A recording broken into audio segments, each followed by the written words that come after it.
सर्वसामान्यांच्या हक्काचा आवाज जागर जनस्थान।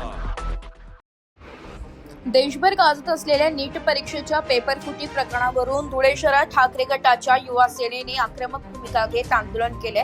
विद्यार्थ्यांच्या भवितव्याशी खेळ करणाऱ्या आरोपींविरोधात कठोर कारवाई करण्याची मागणी यावेळी करण्यात आली आहे। ठाकरेंच्या युवा सेनेच्या पदाधिकाऱ्यांनी धुळे जिल्हा प्रशासनाला निवेदन देत सदर प्रकरणाची निष्पक्ष आणि सखोल चौकशी करण्यात यावी, तसेच हा खटला फास्ट ट्रॅक कोर्टात चालवून दोषींना कठोर शासन करण्यात यावे अशी मागणी केली आहे। पेपरफुटी सारख्या गंभीर प्रकारामुळे लाखो विद्यार्थ्यांचे मानसिक, शैक्षणिक आणि आर्थिक नुकसान झाले असून दोषींना कोणतीही दया न दाखवता कठोर शिक्षा द्यावी अशी भावना आंदोलकांनी व्यक्त केली आहे।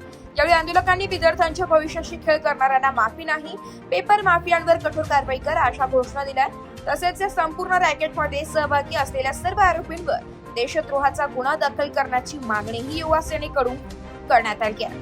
विद्यार्थी आणि पालकांमध्ये निर्माण झालेला संताप लक्षात घेता केंद्र आणि राज्य सरकारने या प्रकरणात तातडीने आणि पारदर्शक कारवाई करावी अशी आंदोलकांनी मागणी केली आहे। जागर जनस्थानसाठी प्रतिनिधी रूपक तिरारी, धुळे। जय महाराष्ट्र।